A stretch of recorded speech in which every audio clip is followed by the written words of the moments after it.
전 세계가 지금 한국의 한 도시를 주목하고 있습니다. 그 이유는 기술도 돈도 아닌 사람들의 마음 때문입니다. 수십 년간 생태 복원을 위해 천문학적인 예산을 쏟아부었음에도 실패했던 프랑스 파리의 생강. 그런데 한국의 한 도심 한복판에서 멸종위기 1급 동물, 야생수달이 자유롭게 살아가고 있다는 믿기 어려운 소식이 전해졌습니다. 처음 이 소식을 들은 프랑스의 유명 방송 PD 피에르는 분노했습니다. 이건 국가가 꾸민 쇼일 뿐이다. 진짜일 리가 없다. 그는 그렇게 믿었습니다. 한국이 경제 발전을 위해 자연을 희생시킨 나라라는 선입견이 그의 머릿속에 깊이 박혀 있었기 때문입니다. 그는 즉시 제작진을 소집하고 한국의 조작극을 폭로하겠다는 다짐으로 대구행 비행기에 올랐습니다. 하지만 그를 기다리고 있던 것은 자신이 평생 믿어왔던 모든 상식을 뒤집는 충격적인 진실이었습니다. 그는 카메라를 내던지고 무릎을 꿇었습니다. 가짜를 찾으러 왔다가 세상에서 가장 진짜인 것을 발견했기 때문입니다. 이 영상은 편견으로 가득 찬 외국인 PD가 한국에서 진정한 인간의 품격을 배우는 이야기입니다. 그리고 동시에 우리가 잊고 있던 대한민국의 자랑스러운 모습을 다시 일깨워주는 감동 실화입니다. 지금부터 선비의 강, 대구에서 펼쳐진 믿을 수 없는 기적의 여정을 함께하겠습니다. 제 이름은 피에르 듀부아입니다. 프랑스 국영방송의 탐사 프로그램 글로벌 아이즈를 맡고 있는 PD입니다. 저의 일은 전 세계 각국이 만들어내는 가짜 홍보를 폭로하는 것입니다. 한마디로 진실만을 추적하는 사람이죠. 어느 날 한 통의 제보 메일이 도착했습니다. 한국의 대구라는 산업도시에서 멸종위기 1급 수달이 살고 있다. 저는 즉시 웃어버렸습니다. 이건 농담이야. 아니면 누군가 꾸민 쇼겠지. 제 머릿속에는 공장 매연이 자욱한 도시, 삭막한 콘크리트 숲속에서 살아가는 사람들의 모습만이 떠올랐습니다. 그곳에 멸종위기 동물이 평화롭게 산다니 그건 너무 완벽한 거짓말이었습니다. 그날 밤 저는 국장에게 메일을 보냈습니다. 한국의 가짜 생태 프로젝트를 폭로하겠습니다. 그렇게 저는 한국의 거짓 수달이라는 제목의 다큐멘터리 기획서를 들고 공항으로 향했습니다. 촬영팀엔 카메라맨 줄리안과 음향기사 마르크가 함께였죠. 비행기 안에서도 제 확신은 변함이 없었습니다. 수달이라니 그건 분명 조작된 장면일 거야. 아마 너구리나 족제비를 착각했을 거야. 내심 자신만만했습니다. 파리에서도 복원에 실패했던 생태를 어떻게 한국이 성공할 수 있겠냐는 오만한 생각이 제 머릿속을 지배했습니다. 인천공항에 도착하자마자 카메라를 켰습니다. 한국의 과장된 친절 문화부터 폭로하자. 공항 직원들의 밝은 인사를 의심의 눈초리로 바라보며 저는 속으로 중얼거렸습니다. 보여주기식이군. 과장된 서비스지. 그렇게 국내선으로 갈아타고 대구에 도착했습니다. 그곳에서 저희를 맞은 사람은 김영민이라는 현지 가이드였습니다. 그는 중후한 인상의 50대 중반 남성이었고 놀랍게도 저에게 프랑스어로 인사를 건넸습니다. 피에르님, 먼 길 오시느라 수고하셨습니다. 대구는 처음이시죠? 저는 잠시 말을 잃었습니다. 대구의 현지인이 프랑스어를? 그는 부드럽게 웃으며 말했습니다. 프랑스는 가보지 못했지만 책으로 독학했습니다. 그 말 한마디에 저는 묘한 기분이 들었습니다. 그의 말투엔 허세도 겸손도 없었습니다. 그냥 진실된 눈빛이 있었을 뿐입니다. 차를 타고 도심으로 향하는 길, 저는 카메라를 들었습니다. 공장 굴뚝 매연, 삭막한 거리 바로 이런 걸 보여줘야지. 하지만 창밖으로 펼쳐진 풍경은 전혀 달랐습니다. 끝없이 이어진 녹색 숲길, 강을 따라 흐르는 맑은 물, 그리고 여유롭게 걷는 시민들. 모든 것이 너무 평화로웠습니다. 이게 정말 대구입니까? 제 질문에 김영민 씨는 웃으며 대답했습니다. 네, 여기가 대구의 일상입니다. 특별히 꾸민 게 아닙니다. 저는 아무 말도 할 수 없었습니다. 카메라를 들던 손이 멈췄습니다. 이 도시엔 담장이 없었습니다. 아파트와 공장의 경계마저 허물어져 있었습니다. 대구는 90년대에 이미 담장을 없앴습니다. 사람과 사람, 도시와 자연 사이에 벽이 없어야 한다고 믿었거든요. 그의 설명은 담담했지만 제 마음엔 거대한 파문이 일었습니다. 벽을 허물었다고? 도시가 스스로 경계를 없앴다고? 그건 제가 평생 한 번도 들어본 적 없는 철학이었습니다. 그리고 마침내 저는 신천에 도착했습니다. 맑은 물이 12km에 걸쳐 도심을 가로지르는 강, 그 강변을 따라 시민들은 산책을 하고 자전거를 타며 웃고 있었습니다. 청계천처럼 복원한 인공수로인가요? 아닙니다. 오히려 서울이 우리 신천을 본떠 청계천을 만들었죠. 그 순간 저는 카메라를 내렸습니다. 촬영이 의미가 없었습니다. 이건 조작을 폭로하는 이야기가 아니라 진짜를 배우는 다큐멘터리였습니다. 그날 밤 호텔에서 저는 잠을 이루지 못했습니다. 머릿속에서 계속 맴도는 한 장면이 있었습니다. 도시와 자연이 벽 없이 이어지는 풍경, 그리고 그 속에서 평화롭게 웃는 사람들의 모습이었습니다. 그날 이후 저는 깨닫기 시작했습니다. 진짜 아름다움은 완벽하게 꾸민 장면이 아니라 사람들의 마음에서 비롯된다는 것. 다음 날 새벽 저는 잠을 이루지 못한 채 창밖을 바라보고 있었습니다. 머릿속엔 온통 어제 본 신천의 풍경이 떠올랐습니다. 도시 한복판을 관통하는 맑은 강물, 그리고 그 옆에서 평화롭게 산책을 즐기던 사람들. 그 모든 것이 너무 비현실적으로 느껴졌습니다. 프랑스 파리의 생강은 밤이 되면 위험지역으로 변합니다.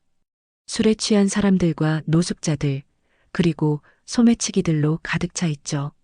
그런데 대구의 신천은 달빛 아래에서도 고요했습니다. 그래서 저는 결심했습니다.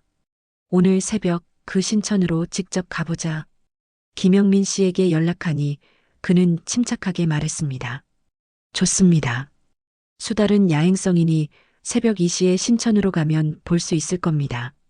저는 팀원들에게 출발을 준비하라고 지시했습니다. 줄리앙은 피곤한 얼굴로 중얼거렸습니다. 이 시간에 강변이라니 프랑스였다면 절대 못할 일이지. 저도 같은 생각이었습니다. 그래도 이번엔 진실을 확인해야 해. 그렇게 우리는 새벽 2시가 조금 못 되어 신천 산책로에 도착했습니다. 밤하늘엔 별이 총총했고 강물은 도시의 불빛을 잔잔히 반사하고 있었습니다.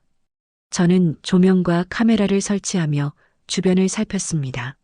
낯선 나라의 강가에서 새벽에 촬영을 한다는 게 솔직히 두려웠습니다. 피에르, 여긴 정말 안전한 곳 맞아? 줄리앙이 물었습니다. 몰라. 그래도 조심하자.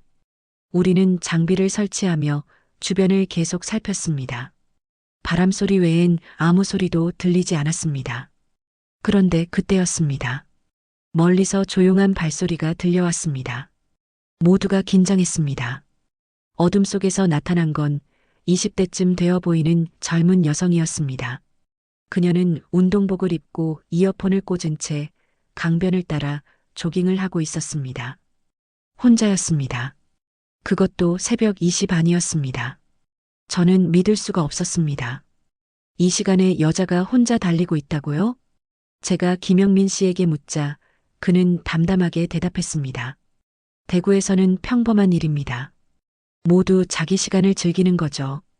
그의 목소리는 너무나도 자연스러웠습니다. 마치 왜 그게 이상하죠? 라고 되묻는 듯 했습니다. 10분쯤 지나자 이번엔 70대쯤 되어 보이는 노부부가 손을 잡고 산책을 하고 있었습니다.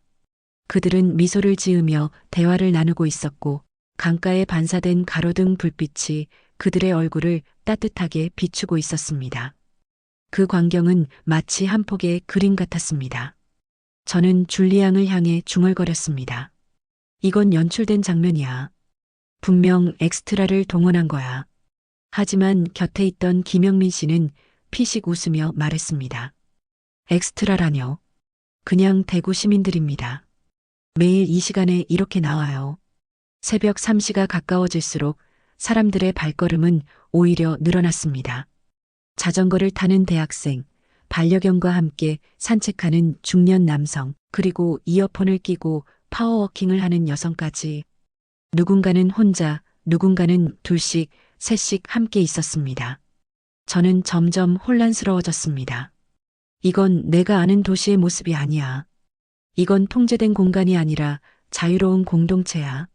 줄리앙도 이해할 수 없다는 듯 중얼거렸습니다. 피에르, 여기 사람들은 왜 이렇게 평온하지? 새벽인데도 무섭지 않은가 봐. 저는 답하지 못했습니다. 도저히 설명할 수 없는 풍경이 눈앞에 펼쳐져 있었기 때문입니다. 그때 김영민 씨가 조용히 말했습니다. 대구는 언제든지 안전해야 하는 도시입니다. 아이들이 새벽에 학교 준비를 하고 부모가 늦게 귀가해도 걱정 없는 곳. 그게 우리 도시의 자부심이거든요. 그 말이 이상하리만큼 마음에 남았습니다. 안전이 당연한 도시. 그 한 문장은 제가 평생 들어온 그 어떤 문장보다도 강력한 울림이 있었습니다. 새벽 4시가 되자 우리는 여전히 수달의 흔적을 찾고 있었습니다. 하지만 그보다 더 충격적인 건 한밤중에도 끊이지 않는 사람들의 발걸음이었습니다. 그들은 마치 도시의 일부처럼 신천을 걷고 달리고 있었습니다. 겁에 질린 외국인 PD와는 정반대로 그들은 고요하고 평화로웠습니다. 김 선생님, 왜 이 도시는 이렇게 안전한 겁니까? 제가 묻자 그는 잠시 미소를 지으며 말했습니다. 누군가 지켜봐서가 아니라 모두가 서로를 지키기 때문입니다. 그 말이 제 가슴을 파고들었습니다. 그제서야 알았습니다. 대구의 진짜 힘은 제도나 기술이 아니라 사람들의 마음이었습니다. 우리가 장비를 정리하려던 순간 강변 벤치에 앉은 한 노인이 눈에 띄었습니다. 그는 우리를 향해 미소를 지으며 말했습니다. 수달이요? 걱정 마시오. 곧 나타날 거요. 그의 말은 농담처럼 들렸지만 묘하게 진심이 느껴졌습니다. 그때까지만 해도 저는 몰랐습니다. 이 노인의 말이 곧 제 인생을 완전히 바꿔놓을 예언이 될 줄은 말입니다. 새벽 공기가 차가웠습니다. 하지만 제 마음은 이상하게 따뜻했습니다. 사람들의 웃음소리, 서로를 믿는 공기, 그 속에서 저는 한 가지 사실을 깨닫고 있었습니다. 이 도시는 사람들의 신뢰 위에 세워져 있다. 새벽이 밝아오고 있었습니다. 신천 강가에 서 있던 저와 팀원들은 수달을 기다리느라 밤을 꼬박 새웠지만 결국 아무것도 보지 못했습니다. 하늘이 붉게 물들 무렵 우리는 장비를 정리하며 무거운 발걸음을 옮겼습니다. 촬영은 실패였고 피곤과 실망이 한꺼번에 밀려왔습니다. 줄리앙은 무거운 카메라를 내려놓으며 투덜거렸습니다.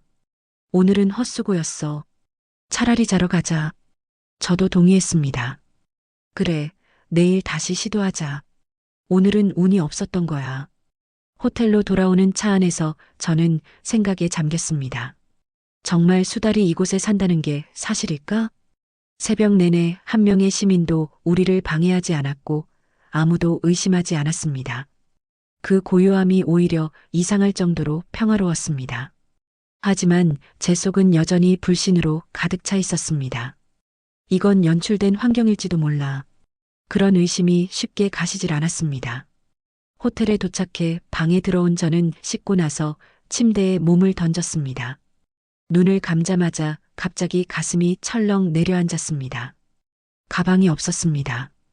그 안에는 여권, 현금, 그리고 지난 며칠간 촬영한 모든 영상, 원본 데이터가 들어 있었습니다. 그건 제 경력의 전부이자 팀의 생명이었습니다. 순간 머리가 하얘졌습니다. 설마 신천에 두고 온 건 아니겠지? 저는 방안을 이리저리 뒤졌습니다. 옷장, 침대 및 욕실까지 샅샅이 찾았지만 어디에도 없었습니다. 손끝이 떨리고 온몸에 식은땀이 흘렀습니다. 그때 머릿속에 번쩍 스친 장면이 있었습니다. 신천 벤치 위에 잠깐 올려뒀던 심장이 요동쳤습니다. 저는 서둘러 김영민 씨에게 전화를 걸었습니다. 선생님, 큰일 났습니다. 제 가방을 두고 온 것 같습니다. 아마 신천 벤치 위에. 그는 놀라지 않은 목소리로 조용히 말했습니다. 괜찮습니다. 지금 바로 가보죠. 10분도 되지 않아 그의 차가 호텔 앞에 도착했습니다. 저는 거의 뛰어들듯 차에 올라탔습니다. 선생님, 만약 가방이 없어졌다면 저는 끝입니다. 그 안에 모든 데이터가 들어있어요. 목소리가 떨렸습니다. 김영민 씨는 미소를 지으며 말했습니다. 걱정 마세요. 대구에서는 그런 일 거의 없습니다. 그의 말이 믿기지 않았습니다. 세상에 그런 도시가 어디 있습니까? 1시간 넘게 무인으로 방치된 가방이 그대로 있을 리가요. 하지만 그는 흔들리지 않았습니다. 피에르 씨, 직접 보시면 아실 겁니다. 신천으로 가는 도로를 달리는 동안 저는 온갖 생각에 사로잡혔습니다. 아마 벌써 누군가 가져갔을 거야. 내 여권도 메모리 카드도 다 사라졌겠지. 절망감이 목을 조였습니다. 창밖에 햇살이 점점 강해질수록 제 불안은 더 커졌습니다. 도둑을 잡아야 하나? 경찰에 신고해야 하나? 그렇게 30분이 지났습니다. 신천에 도착한 저는 차에서 내리자마자 뛰었습니다. 숨이 가빠지고 심장이 미친 듯 뛰었습니다. 멀리서 어젯밤 촬영하던 벤치가 보였습니다. 그리고 그 위에 믿을 수 없는 광경이 펼쳐졌습니다. 그곳에는 제 가방이 그대로 있었습니다. 햇빛에 반짝이는 지퍼, 어제 그대로의 위치, 심지어 손자국 하나 없었습니다. 저는 얼어붙은 듯 서 있다가 천천히 다가갔습니다. 손끝이 떨렸습니다. 지퍼를 열어보니 여권, 현금, 메모리 카드까지 전부 그대로였습니다. 그 순간 옆 벤치에서 신문을 접던 노인이 고개를 들었습니다. 아, 주인 양반이구먼. 그는 환하게 웃으며 말을 이었습니다. 하도 안 오시길래 내가 지키고 있었소. 저는 얼떨떨했습니다. 지키셨다고요? 대구가 원래 선비의 고장이요. 남의 물건엔 손대지 않는 게 당연하지요. 그의 말투는 너무나 자연스러웠습니다. 마치 그래야 하지 않겠소? 하고 되묻는 듯 했습니다. 감정이 복받쳐 올라 눈물이 맺혔습니다. 저는 가방을 껴안고 말했습니다. 정말 감사합니다. 정말 감사합니다. 지갑을 꺼내 사례금을 드리려 하자 노인은 손사래를 치며 웃었습니다. 됐수다. 그런 건 받을 수 없지. 그저 할 일을 했을 뿐이요. 그의 눈빛은 따뜻했고 표정에는 욕심이란 것이 전혀 없었습니다. 김영민 씨가 조용히 다가와 말했습니다. 대구 사람들은 남의 물건을 지켜주는 걸 부끄럽게 여기지 않습니다. 이 도시에는 아직 선비의 정신이 살아있습니다. 그 말이 제 가슴 깊이 꽂혔습니다. 선비의 정신 그 단어를 프랑스에서 들어본 적이 없습니다. 하지만 그 말의 뜻이 무엇인지 지금은 너무나 명확했습니다. 저는 다시 노인을 바라봤습니다. 그는 이미 신문을 펼치고 조용히 글을 읽고 있었습니다. 햇살이 강물 위에 부서지고 새들이 날아오르던 그 순간 저는 느꼈습니다. 이 도시의 진짜 아름다움은 풍경이 아니라 사람이다. 팔이었다면 제 가방은 10분 만에 사라졌을 것입니다. 하지만 이곳에서는 1시간 넘게 벤치 위에 그대로 있었습니다. 그것도 누군가의 손길에 의해 지켜지고 있었습니다. 그 차이는 문화가 아니라 마음이었습니다. 저는 노인에게 다시 고개를 숙였습니다. 정말 잊지 않겠습니다. 이 도시의 마음을 꼭 전하겠습니다. 그는 조용히 웃으며 대답했습니다. 그러면 됐지요. 세상 사람들이 우리를 보고 웃더라도 우린 오늘처럼 살면 됩니다. 그 순간 저는 알았습니다. 이 노인이야말로 대구라는 도시의 상징이었습니다. 가난해도 정직하고 보답을 바라지 않고 남의 것을 지켜주는 양심. 그것이 바로 이 도시의 뿌리였던 것입니다. 그날 저는 카메라를 들지 않았습니다. 대신 마음속으로 셔터를 눌렀습니다. 한 노인이 가방 하나를 지키던 그 순간, 그것이 제가 평생 잊지 못할 가장 아름다운 장면이 되었습니다. 해가 막 떠오르려는 시간, 신천의 물결은 은빛으로 반짝이고 있었습니다. 저는 여전히 가방을 품에 안은 채 멍하니 강가에 서 있었습니다. 조용한 새벽 공기 속에서 들려오는 것은 새들의 지저김과 강물의 잔잔한 흐름뿐이었습니다. 그 평화로움 속에서 방금 전까지의 불안과 절망이 조금씩 사라지고 있었습니다. 그때였습니다.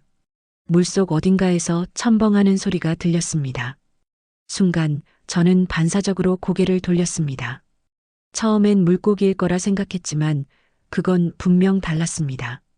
어디선가 물 위로 매끈한 털빛이 번쩍이더니 둥근 머리가 살짝 떠올랐습니다. 그 순간 제 심장이 멎는 듯 했습니다. 저기요. 옆에 있던 김영민 선생님이 강 쪽을 가리켰습니다. 수달입니다. 제 눈앞에는 정말로 진짜 야생 수달 가족이 있었습니다. 한 마리의 어미 수달과 두 마리의 새끼 수달이 신천의 맑은 물속을 자유롭게 헤엄치고 있었습니다. 그들은 서로 장난을 치며 물살을 가르고 돌틈에 숨어 있는 물고기를 잡아먹고 있었습니다. 그 모습은 인간의 세상이 아니라 완벽한 자연의 한 장면 같았습니다. 저는 말을 잃었습니다. 목이 메어 아무 말도 할 수 없었습니다. 손끝이 떨리고 눈가가 뜨거워졌습니다. 15년 동안 전 세계를 돌아다니며 가짜를 폭로해왔던 제가 지금 눈앞에서 진짜를 보고 있었습니다. 그것도 가장 믿지 못했던 나라에서 말입니다. 피에르님, 저 녀석들은 사람을 두려워하지 않습니다. 김영민 선생님의 목소리가 조용히 들려왔습니다. 사람이 그들을 해치지 않을 거라는 걸 알고 있거든요. 그 말이 제 가슴을 깊게 파고들었습니다. 저는 카메라를 들고 렌즈를 통해 그들의 모습을 담았습니다. 그 순간 저는 깨달았습니다. 아, 내가 평생 잘못 살아왔구나. 지금까지 저는 세상을 불신의 눈으로 바라보며 살아왔습니다. 어떤 도시든 어떤 사람의 선행이든 모두 연출된 가짜라고 의심했습니다. 하지만 지금 제 앞에 있는 건 아무런 꾸밈도 연출도 없는 진짜였습니다. 이 수달들은 도심의 한복판에서도 평화롭게 숨쉬며 인간과 함께 살고 있었습니다. 그것은 수천억의 예산으로도 만들 수 없는 사람들의 마음이 만든 생태계였습니다. 저는 그 자리에 주저앉았습니다. 다리에 힘이 풀렸고 손에 쥔 카메라가 땅에 떨어졌습니다. 눈물이 뺨을 타고 흘러내렸습니다. 김영민 선생님이 놀라며 다가왔습니다. 괜찮으십니까? 저는 겨우 입을 열었습니다. 제가 잘못했습니다. 제가 너무 오만했습니다. 그는 미소를 지으며 제 어깨에 손을 얹었습니다. 이해합니다. 사람은 직접 보고 느껴야 믿게 되죠. 하지만 이제는 보셨잖아요. 이 도시의 진짜 모습을요. 그때 옆 벤치에서 신문을 읽고 있던 어르신이 고개를 들어 말했습니다. 수달들은 우리가 지켜야 할 친구들이지요. 이 도시는 오래전부터 그렇게 가르쳐 왔소. 그의 말은 단순한 설명이 아니었습니다.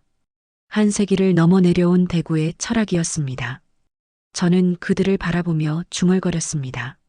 파리에서는 인간이 자연을 지배하려 했습니다. 하지만 이곳에선 인간이 자연과 친구가 되었군요. 강물 위에서 어미 수달이 새끼를 품에 안았습니다. 그 작은 생명이 어미의 품에서 장난을 치며 물에 떠올랐습니다. 그 모습은 너무나 따뜻하고 아름다웠습니다. 그 순간 저는 확실히 느꼈습니다. 이 도시의 진짜 주인은 사람과 수달이 함께였다는 사실을요. 해가 완전히 떠올랐을 때 신천의 풍경은 황금빛으로 빛났습니다. 사람들은 출근길에 나서고 아이들은 학교 가는 길에 강가를 지나갔습니다. 누군가는 수달을 발견하고 잠시 멈춰 미소를 지었습니다. 그 누구도 소리치지 않았습니다. 그저 조용히 바라보고 지켜보며 함께했습니다. 그게 바로 공존이었습니다.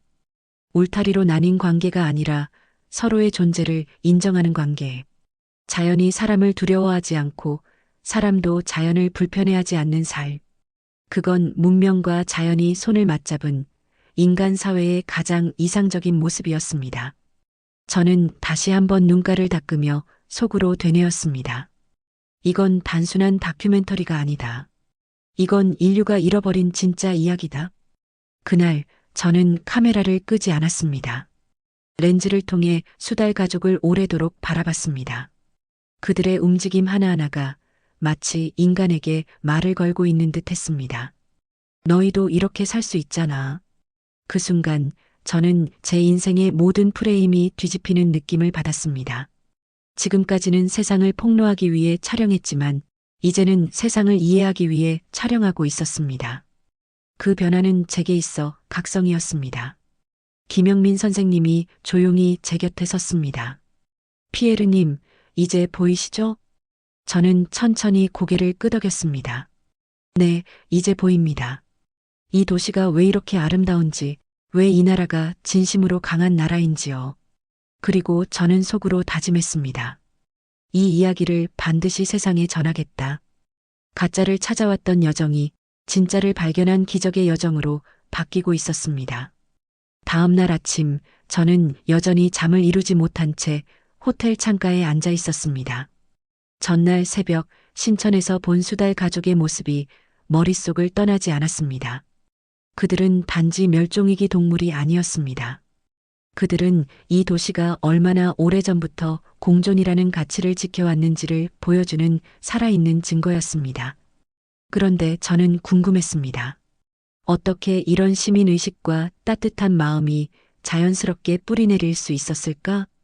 그 답을 찾지 못한 채 창밖을 바라보고 있는데 김영민 선생님에게서 연락이 왔습니다. 오늘은 피에르님께 정말 특별한 곳을 보여드리겠습니다. 그의 목소리는 전날보다 훨씬 차분하면서도 깊은 울림이 있었습니다. 차에 오른 저는 물었습니다. 어제 그 수달 가족은 정말 잊지 못할 장면이었습니다. 하지만 선생님, 도대체 어떻게 이런 시민 정신이 가능합니까? 그는 잠시 웃으며 말했습니다. 오늘 그 이유를 알게 되실 겁니다. 차는 대구 도심 중심가를 향해 천천히 달렸습니다. 아침 햇살이 도시의 건물 위로 내려앉고 출근길 시민들의 얼굴에는 여유가 깃들어 있었습니다. 거리는 깨끗했고 사람들은 서로를 향해 가볍게 인사를 건넸습니다. 이 도시에는 이상할 정도로 따뜻한 공기가 흘러 있었습니다. 잠시 후 차는 오래된 붉은 벽돌 건물 앞에 멈춰 섰습니다. 고풍스러운 건축 양식의 성당이었습니다. 그 옆에는 돌로 쌓아 올린 가파른 계단이 있었습니다. 여기가 계산성당입니다. 김영민 선생님이 차에서 내리며 말했습니다. 그리고 이곳 옆에 있는 돌계단이 바로 3.1만세 동산길이지요. 그는 계단을 바라보며 잠시 숨을 고르더니 천천히 말을 이었습니다. 이 계단은 단순한 길이 아닙니다. 1919년 나라를 되찾기 위해 목숨을 걸었던 대구 학생들이 이 길을 따라 올라가며 대한독립 만세를 외쳤던 장소입니다. 저는 계단을 올려다봤습니다. 가파른 돌계단이 하늘로 뻗어 있었고 햇빛을 받은 돌 하나하나가 마치 수백 년의 시간을 간직한 듯 빛나고 있었습니다. 그 순간 이 도시의 조용한 품격이 어디에서 비롯된 것인지 조금은 알 것 같았습니다. 1907년에는 국채보상운동이 일어났습니다. 김 선생님은 발걸음을 떼며 말을 이어갔습니다. 나라가 일본에게 진 빚을 갚기 위해 대구 시민들이 스스로 일어섰습니다. 남자들은 담배를 끊고 여자들은 자신의 비녀를 팔아 돈을 모았습니다. 그렇게 모인 돈이 나라의 빚을 갚는 데 쓰였죠. 저는 믿기지 않는다는 듯 고개를 들었습니다. 그럼 그건 정부가 시킨 게 아니라 시민들이 자발적으로 한 일입니까? 그는 고개를 끄덕였습니다. 그렇습니다. 누가 시킨 것도 보상받은 것도 아니었죠. 단지 나라를 살리고자 하는 마음 하나로 일어났던 겁니다. 계단을 오르며 저는 100년 전 이 길을 걸었을 사람들을 상상했습니다. 그들은 아마 지금의 대구 시민들과 다르지 않았을 것입니다. 누군가는 교복을 입은 학생이었을 것이고 누군가는 시장에서 일하던 상인이었겠지요. 하지만 그들의 마음속에는 하나의 신념이 있었습니다. 함께 살아야 나라가 산다. 50계단쯤 올랐을 때 숨이 조금 가빠졌습니다. 그런데 이상하게도 발걸음이 멈추지 않았습니다. 한 계단 또 한 계단 오를 때마다 마음이 점점 뜨거워졌습니다.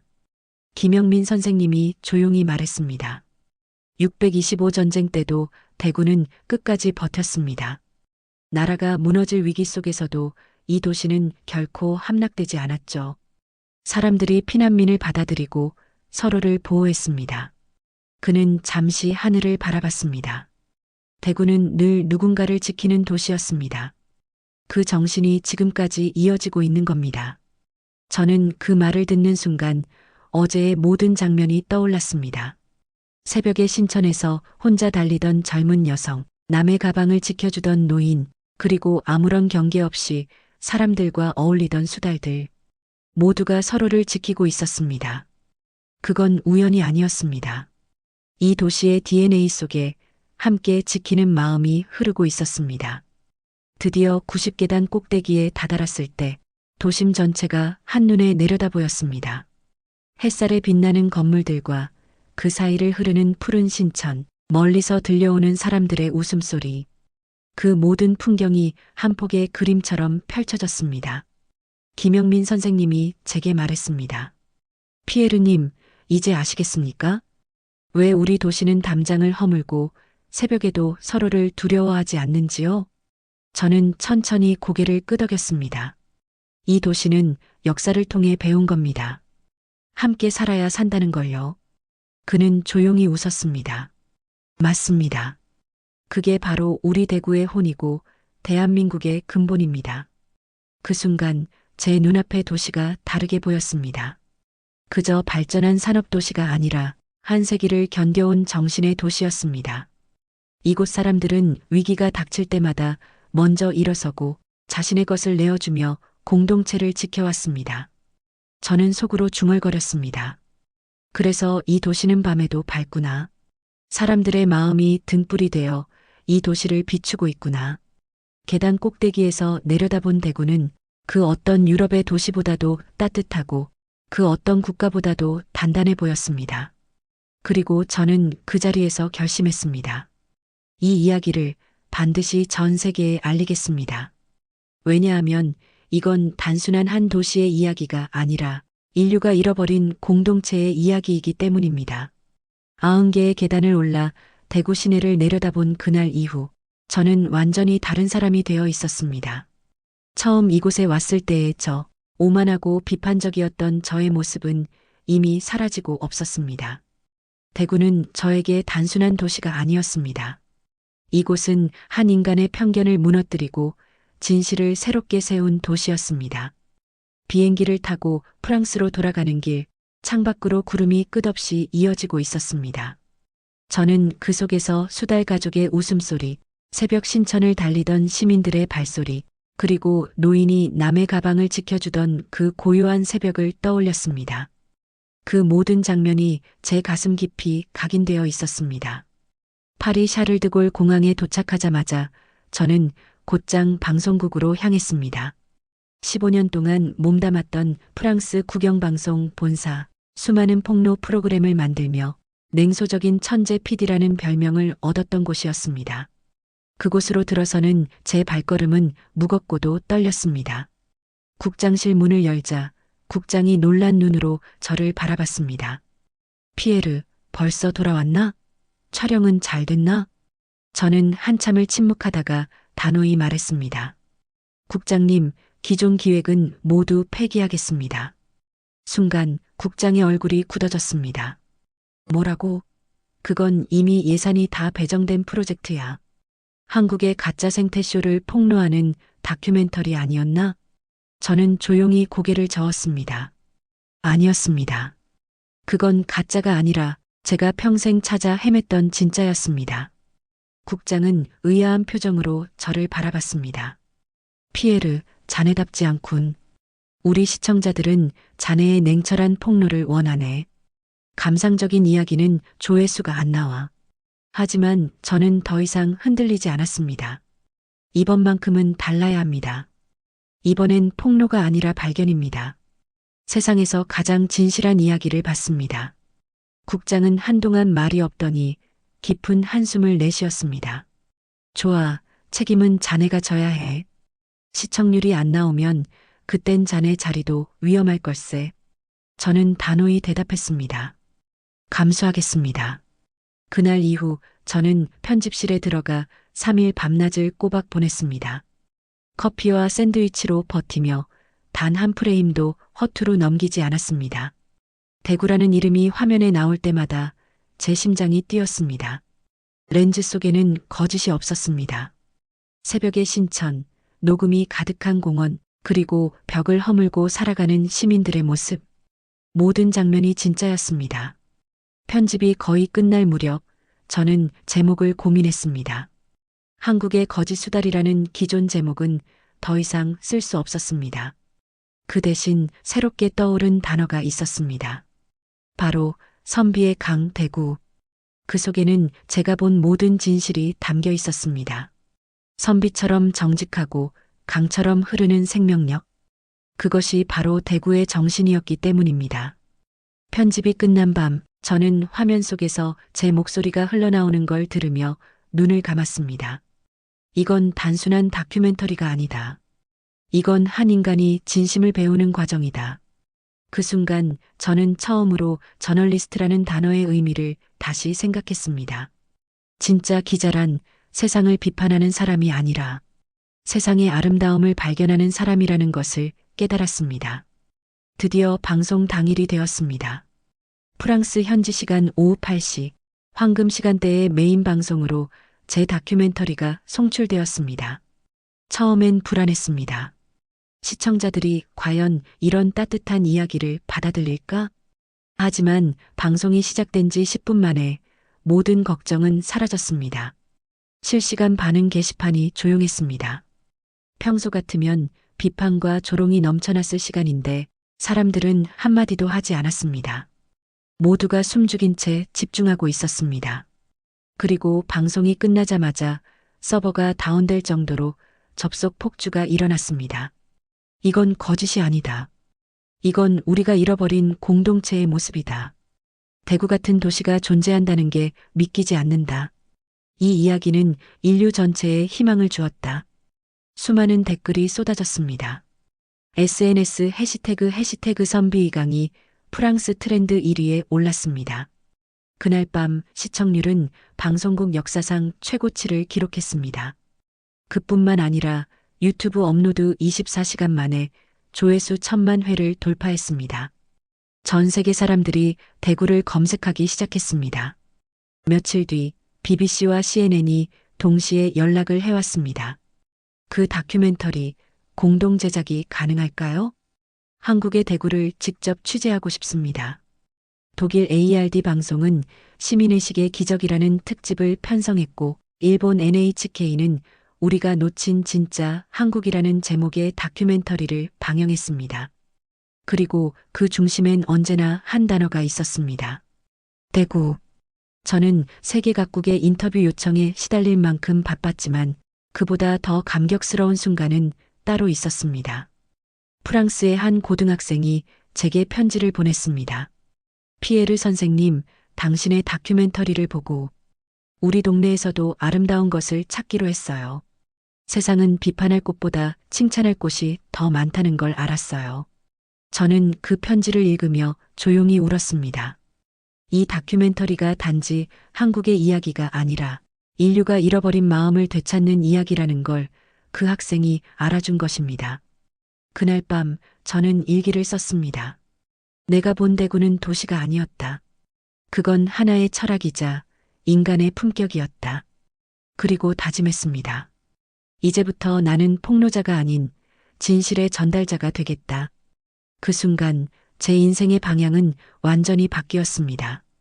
저는 더 이상 냉소적인 기자가 아니었습니다. 대구의 신천처럼 조용하지만 강하게 흐르는 마음을 가진 사람으로 다시 태어났습니다. 프랑스 방송이 끝난 지 단 하루 만에 대구의 이야기는 유럽 전역을 뒤흔들었습니다. 언론들은 일제히 21세기의 기적이라는 표현을 썼습니다. 시청자들은 다큐멘터리를 본 뒤 서로에게 물었습니다. 정말 이런 도시가 존재한단 말인가? 저 도시는 어떻게 범죄 없이 새벽에도 평화로울 수 있지? 도심 한복판에 멸종위기 수달이 산다고? 프랑스의 유명 평론가는 이렇게 썼습니다. 이건 단순한 환경 다큐멘터리가 아니다. 이건 인간의 양심에 대한 복원 기록이다. 그 말 한 줄이 프랑스 전역의 마음을 흔들었습니다. 그리고 그 감동은 유럽을 넘어 전 세계로 번져갔습니다. 방송 3일째 BBC가 긴급 특집 편성을 결정했습니다. 제목은 신뢰의 도시 대구였습니다. 그들은 대구의 신청과 시장, 공원, 학교를 직접 취재했습니다. BBC의 사회자는 방송에서 이렇게 말했습니다. 이 도시는 경제력으로 강한 것이 아니다. 신뢰로 강하다. 그 신뢰는 법이 아니라 마음으로 지켜지고 있다. 그 방송은 영국에서도 엄청난 반향을 일으켰습니다. 런던 시민들은 SNS에 이런 글을 올렸습니다. 우리 도시는 CCTV가 사람을 지키지만 대구는 사람이 서로를 지킨다. 그 다음은 독일이었습니다. 독일 공영방송 ARD는 시민의 시계 기적, 대구 효과라는 제목으로 프로그램을 방영했습니다. 그들은 놀라운 분석 결과를 내놓았습니다. 대구 시민들의 공공질서 의식은 독일 주요 도시의 평균을 2.7배 상회한다. 범죄율은 유럽 평균의 115 수준이다. 독일 언론은 DAEGUEFFEKT를 새로운 사회학 용어로 사용하기 시작했습니다. 사회가 돈이 아니라 신뢰로 운영될 때 생기는 현상을 의미하는 단어로 말입니다. 그뿐만이 아니었습니다. CNN은 대구를 21세기 도시 문명의 새로운 모델이라 칭하며 특집 다큐멘터리 온화한 혁명을 제작했습니다. 그 방송에서 앵커는 이렇게 말했습니다. 대구의 시민들은 혁명을 일으키지 않았습니다. 대신 서로를 믿는 선택을 했습니다. 그것이야말로 인류가 가장 늦게 발견한 진보입니다. 그리고 일본 NHK에서는 놀라운 반응이 나왔습니다. 그들은 기존에 방송에 오던 한류 프로그램들을 멈추고 한국을 다시 보다라는 특별 시리즈를 만들었습니다. 그 첫 번째 편의 제목은 우리가 놓친 진짜 한국, 대구였습니다. NHK PD는 인터뷰에서 이렇게 말했습니다. 우리는 지금까지 한류를 문화로만 봤습니다. 하지만 진짜 한국은 사람의 마음에 있었습니다. 이 방송이 나가자 일본의 시민들도 변화하기 시작했습니다. SNS에서는 대구처럼 살고 싶다, 서로 믿는 사회를 만들자는 글이 빠르게 퍼졌습니다. 학교에서는 대구의 선비 정신을 본받자는 수업이 열렸고 심지어 일본 중학생들이 신천을 그린 그림 전시회를 열었습니다. 그 그림들의 제목에는 공통된 단어가 있었습니다. 신뢰였습니다. 이 모든 변화는 단 한 편의 다큐멘터리에서 시작된 일이었습니다. 하지만 저는 알고 있었습니다. 그 다큐멘터리의 주인공은 제가 아니라 대구라는 도시와 그곳의 시민들이라는 사실을요. 하버드 대학교 케네디 스쿨에서는 도시 공동체와 시민 신뢰를 주제로 한 특별 강연이 열렸습니다. 그들은 대구의 사례를 도시 행정 교과서에 포함시키며 이렇게 평가했습니다. 정책이 아닌 시민의 자발적 윤리가 도시를 바꿀 수 있음을 보여준 세계 최초의 사례다. 옥스퍼드 대학의 사회철학 교수는 논문에서 이렇게 썼습니다. 대구의 시민은 법을 두려워하지 않는다. 대신 양심을 존중한다. 그게 진짜 문명이다. 이 논문은 유럽사회학회에서 큰 반향을 불러일으켰고 대구의 시민의식을 연구하는 학문이 생겨날 정도였습니다. 독일과 프랑스, 캐나다, 싱가포르, 일본 등 세계 각국의 도시 시장들이 대구식 공존 모델을 배우기 위해 한국을 찾았습니다. 그때마다 사람들은 놀라워했습니다. 대구의 신천은 여전히 맑았고 시민들은 여전히 새벽에도 평화롭게 운동하고 있었습니다. 어린 학생들이 강가에 쓰레기를 줍고 노인들은 벤치에서 신문을 읽으며 미소를 지었습니다. 그 모습 하나하나가 그 어떤 상보다도 빛나는 인류의 교과서였습니다. 그 무렵 저는 유럽 방송 시상식에 초청받았습니다. 프리 유로파 대상 유럽 최고의 방송인에게 주어지는 영예였습니다. 심사위원회 발표가 이어졌습니다. 올해의 대상은 피에르 뒤부아이, 선비의 강, 대구 잃어버린 유산을 찾아서입니다. 그 순간 저는 자리에서 일어나며 눈을 감았습니다. 온몸이 떨렸습니다. 이 상은 제 개인의 것이 아니었습니다. 이건 새벽에 신천을 걷던 사람들, 남의 가방을 지켜준 노인, 그리고 수달 가족을 품은 그 강에 바치는 상이었습니다. 무대 위에 선 저는 말했습니다. 저는 진실을 폭로하려고 대구에 갔습니다. 하지만 그곳에서 진실을 배웠습니다. 이 상은 저에게 아니라 대구 시민 모두에게 드립니다. 관객석에서는 5분 넘게 박수가 이어졌습니다. 그날 밤 저는 조용히 한국으로 전화를 걸었습니다. 선생님, 저 상을 받았습니다. 김영민 선생님의 목소리가 들려왔습니다. 축하드립니다, 피에르님. 하지만 그건 당신의 상이 아닙니다. 대구 시민 모두의 상이지요. 그의 그 한마디에 저는 울었습니다. 그날 이후 대구라는 이름은 단지 한 도시의 이름이 아니게 되었습니다. 그건 세계가 함께 배우는 하나의 가치, 하나의 정신이 되었습니다. 그리고 사람들은 그것을 이렇게 부르게 되었습니다. 대구의 기적. 유럽 시상식이 끝난 후 그 화려한 조명 아래에서 저는 오히려 깊은 고요함을 느꼈습니다. 사람들은 제게 축하를 건넸고 언론은 피에르, 진실을 다시 정의한 남자라며 저를 찬양했습니다.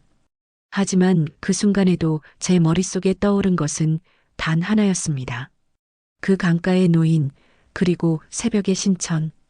그들이 아니었다면 저는 여전히 세상을 냉소적으로 바라보며 살아가고 있었을 것입니다. 그들이 아니었다면 아마 지금도 누군가의 따뜻한 마음을 연출된 거짓이라 단정 지으며 살았을지도 모릅니다.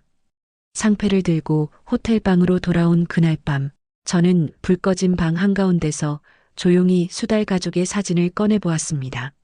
물결 위에서 장난치던 새끼 수달의 눈빛, 그것은 두려움이 아닌 믿음이었습니다. 그리고 그 믿음을 가능하게 한 것은 이 도시를 지탱하는 보이지 않는 마음의 울타리였습니다. 다음 날 저는 한 가지 결심을 했습니다. 다시 대구로 가자.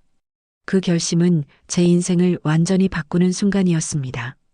저는 방송국에 사직서를 제출했습니다. 국장은 놀란 얼굴로 물었습니다. 피에르, 왜 갑자기? 지금은 내 커리어의 절정이야. 하지만 저는 단호히 말했습니다. 이제 더 이상 비판의 언어로 세상을 말하고 싶지 않습니다. 이젠 감사의 언어로 세상을 기록하고 싶습니다. 그 말을 끝으로 저는 15년간의 언론 생활을 마무리했습니다. 그리고 단 하나의 비행기 티켓을 손에 쥐었습니다. 행선지 대한민국, 대구. 비행기 창문 너머로 다시 신천이 보였을 때 제 가슴은 설명할 수 없는 감정으로 가득 찼습니다. 도시의 공기는 여전히 맑았고 사람들의 표정엔 여유가 깃들어 있었습니다. 김영민 선생님은 공항에서 저를 기다리고 계셨습니다. 그의 얼굴엔 예전보다 더 깊은 주름이 생겨 있었지만 그 미소만큼은 변함이 없었습니다. 피에르님, 다시 오셨군요. 네, 선생님. 이번엔 취재가 아니라 배우러 왔습니다. 그는 조용히 웃었습니다.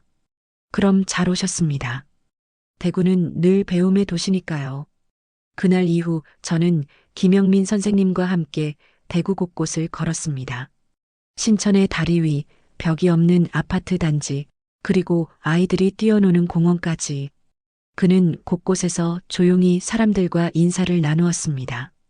서로 이름을 묻지도 직업을 묻지도 않았지만 모두가 서로를 알고 있는 듯 자연스러웠습니다. 저는 그 모습을 보며 속으로 중얼거렸습니다. 이 도시에는 관계가 아니라 마음이 흐르고 있구나. 어느 날 김영민 선생님은 저를 작은 찻집으로 이끌었습니다. 그곳은 오래된 나무 문이 달린 전통 찻집이었습니다. 그는 따뜻한 유자차를 내며 말했습니다. 피에르님, 당신이 본 대구는 사실 특별한 게 아닙니다. 이건 한국의 본 모습이지요. 다만 세상은 너무 빨리 달려서 이런 따뜻함을 놓치고 살 뿐입니다. 저는 그 말에 깊은 울림을 느꼈습니다. 선생님, 저는 그 따뜻함에 인생을 구했습니다. 그는 조용히 웃으며 찻잔을 들어 올렸습니다. 그럼 이제 그 따뜻함을 전해주시면 됩니다. 그 한마디가 제 인생의 나침반이 되었습니다. 그날 이후 저는 대구에 머물며 새로운 다큐멘터리를 준비했습니다. 이름하여 마음을 바꾼 도시였습니다. 이번엔 카메라를 시민들에게 돌렸습니다. 시장 상인의 손, 아침마다 신천을 걷는 노인, 그리고 학교 앞에서 아이들을 안전하게 건너게 돕는 교통봉사자까지. 그들의 일상은 평범했지만 그 평범함이야말로 진짜 감동이었습니다. 촬영 도중 문득 저는 신천 다리 위에서 발걸음을 멈췄습니다. 강물 위로 비친 햇살이 눈부셨습니다. 그 물속 어딘가에서 수달 가족이 또다시 헤엄치고 있을지도 모른다는 생각이 들었습니다. 그 순간 어쩐지 눈가가 뜨거워졌습니다. 15년 동안 세상을 의심하던 눈이 이제는 세상을 사랑하는 눈으로 바뀌고 있었기 때문입니다. 촬영을 마친 저녁, 김영민 선생님이 다시 한번 제게 말씀하셨습니다. 피에르님, 당신은 이제 완전히 다른 사람이 되셨군요. 맞습니다. 이 도시가 제 마음을 바꿨습니다. 그리고 선생님이 제 인생을 바꾸셨습니다. 그는 웃으며 고개를 저었습니다. 아니에요. 당신이 스스로 바뀐 겁니다. 대구는 그저 거울을 보여준 것뿐이죠. 그날 밤 저는 오래도록 잠을 이루지 못했습니다. 창밖으로 불빛이 강물에 비치고 멀리서 수달에 물 튀는 소리가 들리는 듯 했습니다. 그때 깨달았습니다. 나는 이제 다시 돌아갈 수 없구나. 이 도시가 내 삶이 되었구나. 그리고 저는 일기장에 이렇게 썼습니다. 나는 더 이상 진실을 찾아다니는 자가 아니다. 이제 나는 진실과 함께 살아가는 사람이다. 그 문장을 쓰는 순간 제 안의 모든 불신과 의심이 사라지는 것을 느꼈습니다. 대구는 제 인생의 전환점이자 세상에서 가장 따뜻한 학교였습니다. 대구에 머문 지 3달째 되던 날, 저는 매일같이 신천 강가를 걸으며 생각했습니다. 왜 이 도시는 이렇게 강할까? 눈에 보이는 건 평화였지만 그 평화는 결코 쉽게 얻어진 것이 아니었습니다. 거리엔 무장한 경찰도 삼엄한 감시 카메라도 없었습니다. 그런데도 이 도시는 질서와 조화를 유지하고 있었습니다. 그 이유를 알고 싶었습니다. 하루는 김영민 선생님께 물었습니다. 선생님, 저는 이제야 알 것 같습니다. 이 도시가 강한 이유는 기술도 제도도 아닌 것 같습니다. 그렇다면 그 힘은 어디에서 오는 겁니까? 그는 강가에 앉으며 조용히 말했습니다. 피에르님, 우리는 오래전부터 이런 말을 해왔습니다. 나라가 부강해지는 길은 마음을 바로 세우는 데 있다. 대구의 힘은 마음에서 나옵니다. 그의 말이 제 가슴을 세게 쳤습니다. 마음에서 나오는 힘이라니 그건 숫자로도 통계로도 설명할 수 없는 영역이었습니다. 김 선생님은 손가락으로 강물 위를 가리켰습니다. 저 물을 보세요. 겉으론 잔잔해 보여도 그 속에는 거센 흐름이 있습니다. 대구 사람들의 마음도 그렇습니다. 겉으로는 조용하지만 누군가를 도울 때는 폭포처럼 강하게 흐릅니다. 그 말에 저는 고개를 끄덕였습니다. 맞습니다. 저는 지금까지 힘을 통제력이라고 생각했습니다. 하지만 이곳의 힘은 신뢰였군요. 그는 미소를 지으며 대답했습니다. 신뢰는 가장 강한 무기입니다. 신뢰가 있는 사회는 감시가 필요 없고 규칙이 없어도 질서가 생깁니다. 그게 바로 대구가 보여주는 진짜 강함이지요. 그 순간 제 마음속 깊은 곳에서 어떤 전류 같은 감정이 흘렀습니다. 그동안 제가 세상을 바라보던 시선이 완전히 바뀌는 것을 느꼈습니다. 유럽에서 배운 문명은 경쟁과 효율을 최고의 가치로 여겼습니다. 하지만 대구에서 배운 문명은 신뢰와 양심을 최고의 가치로 두고 있었습니다. 며칠 뒤 저는 대구시청에서 열린 환경포럼에 초청받았습니다. 그곳에는 각국의 대사, 환경단체, 대표, 대학 교수들이 참석해 있었습니다. 주제는 미래 도시의 지속 가능성이었습니다. 모두가 최신 기술과 정책의 중요성을 이야기하고 있었지만 저는 단 한 가지를 말하고 싶었습니다. 발표 차례가 되자 저는 단상 위로 올라갔습니다. 조용히 마이크를 잡고 말했습니다. 저는 프랑스에서 온 피에르 뒤부아입니다. 저는 한때 세상을 비판의 눈으로만 보던 사람이었습니다. 하지만 대구를 만나고 저는 깨달았습니다. 진짜 강함은 기술이 아니라 마음에서 나옵니다. 청중들이 숨죽인 채 제 이야기를 들었습니다. 저는 계속 말했습니다. 이 도시는 수다를 지키기 위해 법을 만든 것이 아닙니다. 그저 함께 살아야 한다는 마음으로 지켜냈습니다. 그 마음 하나가 수천억의 정책보다 강했습니다. 그 순간 회의장 안은 고요해졌습니다. 그리고 천천히 박수가 터져 나왔습니다. 그 박수는 단순한 찬사가 아니라 우리가 잊고 있던 무언가를 깨달은 사람들의 울림이었습니다. 행사가 끝난 뒤 한 독일 학자가 제게 다가와 손을 내밀었습니다. 피에르 씨, 저는 20년간 환경 정책을 연구했습니다. 하지만 당신의 한마디가 그 모든 이론보다 강력했습니다. 그의 눈빛에는 진심이 담겨 있었습니다. 저는 웃으며 대답했습니다. 그건 제 말이 아닙니다. 그건 대구라는 도시가 제게 가르쳐준 말입니다. 그날 밤 신천 다리 위에서 불빛을 바라보며 생각했습니다. 진짜 강한 도시는 높은 빌딩이나 빠른 인터넷이 있는 곳이 아니라 서로를 믿는 마음이 있는 곳이구나. 바람이 불어왔습니다. 그 바람은 강가의 나뭇잎을 흔들며 속삭였습니다. 사람이 사람을 믿을 때 세상은 변한다.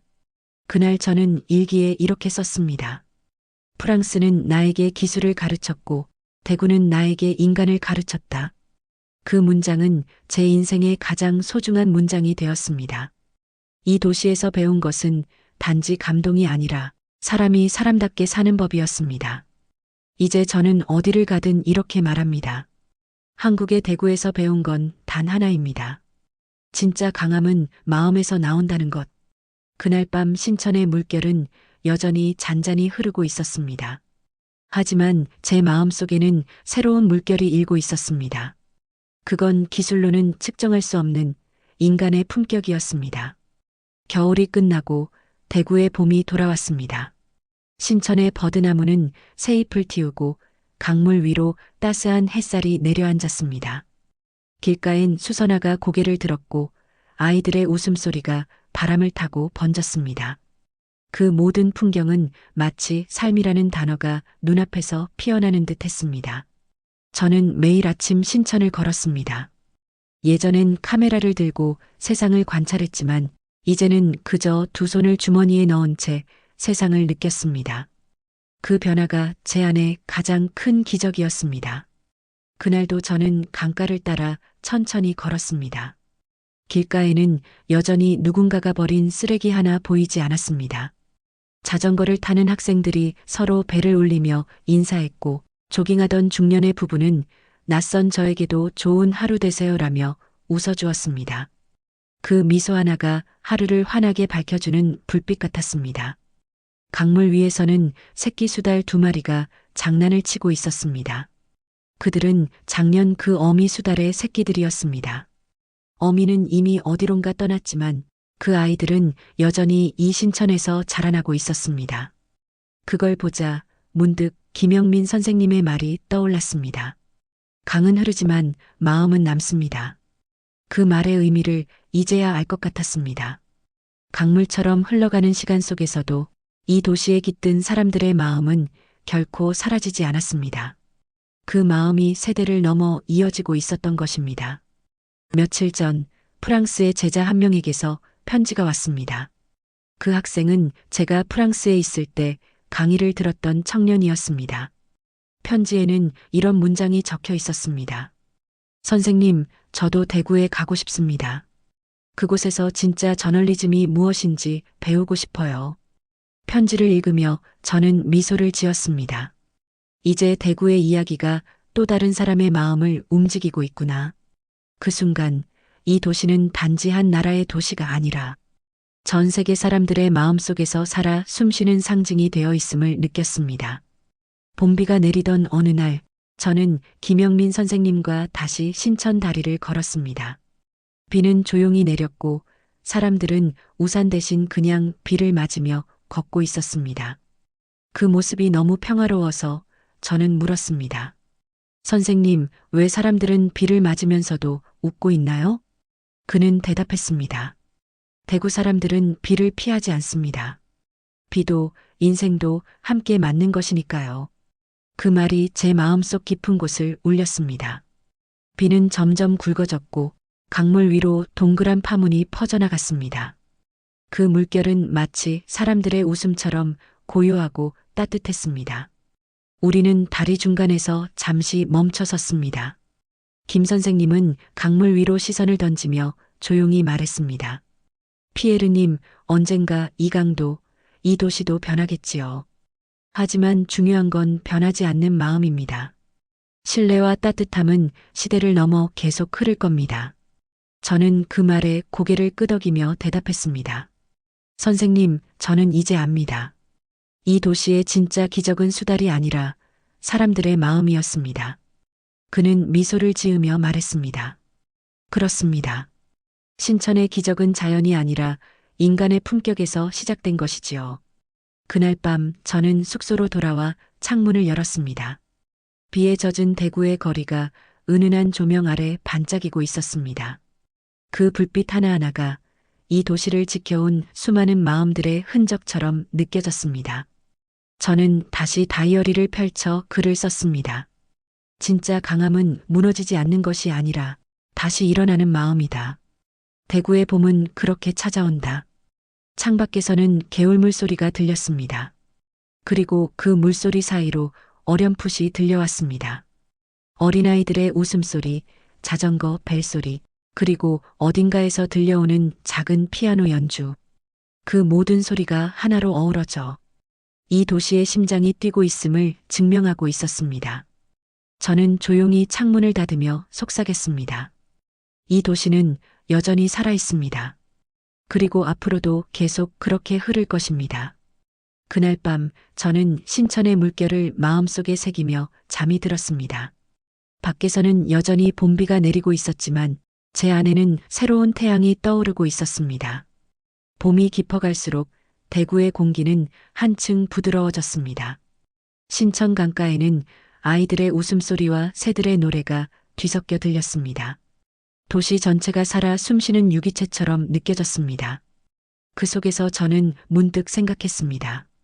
이 작은 도시가 어떻게 이렇게 큰 울림을 세상에 주었을까? 대구를 떠난 이후에도 전 세계에서 대구 모델을 배우려는 도시들이 늘어났습니다. 영국의 브리스톨은 신천을 본떠 트러스트 리버를 조성했고 독일의 프라이부르크는 DAEGU 스트리트라는 이름의 보행로를 만들었습니다. 그리고 프랑스 파리에서는 제 다큐멘터리 선비의 강 대구 상영회가 열렸습니다. 상영관에는 700명이 넘는 관객이 모였습니다. 그들 대부분은 저처럼 과거엔 세상을 의심하던 사람들이었습니다. 상영이 끝나고 불이 켜졌을 때 객석은 고요했습니다. 누구도 말을 하지 않았습니다. 단지 조용히 눈물을 닦는 사람들만 있었습니다. 그들은 영화가 아니라 한 도시의 품격에 감동하고 있었습니다. 그날 한 노교수가 제게 다가와 말했습니다. 피에르, 나는 40년 동안 인간의 이기심을 연구해 왔네. 하지만 오늘 그 강을 보고 깨달았네. 인간은 여전히 서로를 믿을 수 있는 존재라는 걸. 그의 말에 저는 고개를 끄덕였습니다. 맞습니다, 교수님. 한국은 저에게 그걸 가르쳐 주었습니다. 그 순간 제 안의 감정이 밀물처럼 차올랐습니다. 프랑스에서 태어나 늘 진실은 어딘가에 숨겨져 있다고 믿었던 제가 이제는 진실은 사람들 사이에 있다는 사실을 깨닫고 있었기 때문입니다. 기자 시절 저는 늘 세상을 냉정한 분석의 시선으로 보았습니다. 그러나 한국 그리고 대구를 경험하면서 저는 처음으로 따뜻한 눈으로 세상을 보게 되었습니다. 그것은 단순한 직업적 변화가 아니라 인간으로서의 성장 그 자체였습니다.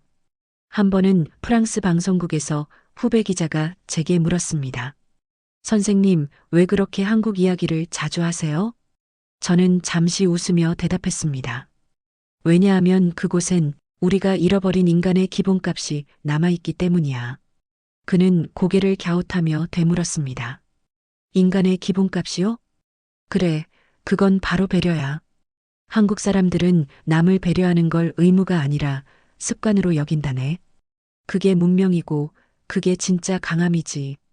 그 말은 단순한 찬사가 아니었습니다. 이 나라를 직접 경험한 사람으로서의 고백이었습니다. 한국의 도시는 깨끗하고 기술은 발달했지만 제가 진정으로 놀란 건 그 마음의 질서였습니다. 지하철에서 노인을 먼저 앉히는 젊은이, 쓰레기를 주워 담는 아이, 밤늦은 시간에도 서로에게 안전히 들어가세요라고 인사하는 사람들. 이 모든 일들이 법이 아닌 양심으로 이루어지고 있었습니다. 그건 프랑스도 유럽도 배워야 할 문명이었습니다. 한 번은 유엔 국제포럼에서 강연 요청이 들어왔습니다. 주제는 대한민국이 세계에 준 교훈이었습니다. 저는 연단에 올라 조용히 말했습니다. 한국은 작지만 위대한 나라입니다. 기술이 세계를 바꾼 게 아닙니다. 한국은 마음으로 세상을 바꿨습니다. 순간 회의장은 고요해졌습니다. 저는 말을 이었습니다. 이 나라의 사람들은 자신을 먼저 세우지 않습니다. 항상 함께를 생각합니다. 그 마음이 신천을 되살렸고 그 마음이 한 도시를 세계의 교과서로 만들었습니다. 그 말이 끝나자 천천히 박수가 일었습니다. 그 박수는 점점 커졌고 결국 기립박수로 이어졌습니다. 저는 그 자리에서 눈물이 났습니다. 이건 내 이야기가 아니라 한국의 이야기구나. 강연이 끝난 뒤 한미국 청년이 제게 다가와 말했습니다. 저는 한국을 한 번도 가본 적이 없습니다. 하지만 선생님의 이야기를 듣고 꼭 가보고 싶어졌어요. 그 나라의 마음을 배우고 싶습니다. 그 말이 제 가슴에 깊이 박혔습니다. 이제 한국은 단지 나라가 아니라 하나의 방향이 되었구나. 그날 밤 저는 다시 신천을 떠올렸습니다. 어둠 속에서도 빛나는 강물, 그 위를 헤엄치던 수달 가족, 그리고 서로를 믿고 웃던 사람들. 그 모습이 제 인생의 나침반이 되었습니다. 한국은 나에게 세상을 믿게 해준 나라입니다. 저는 그 문장을 제 새 다큐멘터리의 마지막 자막으로 남겼습니다. 이제 제 인생의 모든 이야기는 그 한 문장으로 귀결되었습니다. 한국이 세상을 바꿨습니다. 그리고 그 변화는 제 마음에서 시작되었습니다.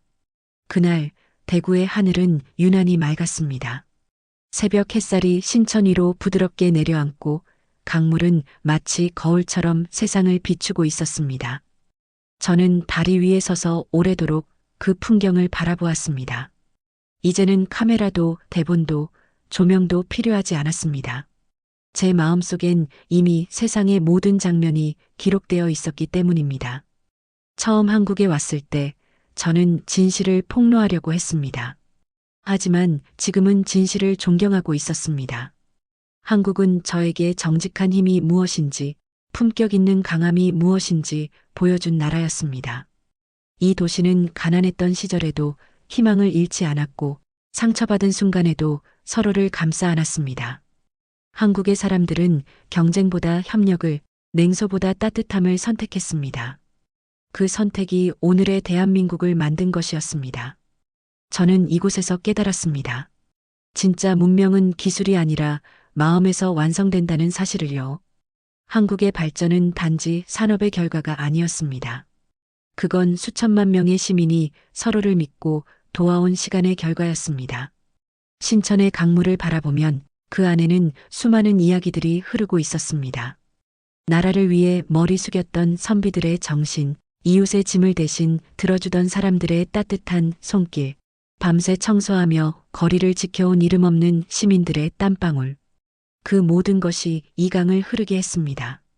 저는 프랑스로 돌아가기 전 김영민 선생님을 마지막으로 찾아뵈었습니다. 그는 여전히 찻집에 앉아 조용히 신문을 읽고 계셨습니다. 저를 보자 미소를 지으셨습니다. 이제 가시나요? 네, 하지만 제 마음은 이곳에 남습니다. 그는 고개를 끄덕이며 유자차를 내주었습니다. 사람은 마음이 머무는 곳이 고향이지요. 그 말이 너무 따뜻해서 순간 울컥했습니다. 선생님, 저는 이제 한국이 고향 같습니다. 그는 웃으며 말했습니다. 그럼 당신은 이제 반은 한국 사람입니다. 그 말이 농담처럼 들렸지만 제 가슴에는 묵직한 울림으로 남았습니다. 저는 유리 찻잔을 들어 올리며 대답했습니다. 선생님, 이 나라를 세상에 알려주셔서 감사합니다. 이제 제 남은 인생은 한국의 마음을 전하는 데 쓰겠습니다. 그날 밤 공항으로 향하는 택시 창밖에 도시의 불빛이 강물 위로 반짝였습니다. 그 빛들은 마치 수많은 사람들의 선함이 흘러가는 듯 했습니다. 저는 속으로 조용히 중얼거렸습니다. 이 나라의 진짜 부는 돈이 아니라 마음이었습니다. 이 나라의 진짜 국경은 땅이 아니라 사람의 품이었습니다. 비행기가 이륙하자 창문 밖으로 대구의 불빛이 점점 작아졌습니다. 하지만 그 불빛은 사라지지 않았습니다. 제 마음속에서는 여전히 따뜻하게 빛나고 있었습니다. 몇 시간 뒤 프랑스의 하늘 아래에 도착했지만 제 안에는 여전히 한국의 공기가 남아 있었습니다. 그리고 그 공기 속에는 수많은 사람들의 온기가 담겨 있었습니다. 저는 그 온기를 전 세계에 전하기로 결심했습니다. 다큐멘터리의 마지막 내레이션을 녹음하며 저는 말했습니다. 나는 한국에서 사람을 다시 믿게 되었습니다. 그 믿음은 언어도, 인종도, 국경도 넘어선 것입니다. 대한민국은 세상에서 가장 따뜻한 나라였습니다. 녹음이 끝난 순간 엔지니어가 조용히 제게 물었습니다. 정말 그렇게 생각하십니까? 저는 미소 지으며 대답했습니다. 네, 저는 그 나라에서 진짜 인간을 보았습니다. 그 말은 제 인생의 마지막 다큐멘터리의 첫 문장이 되었습니다. 그리고 저는 확신했습니다. 한국은 세상을 바꾸는 나라입니다.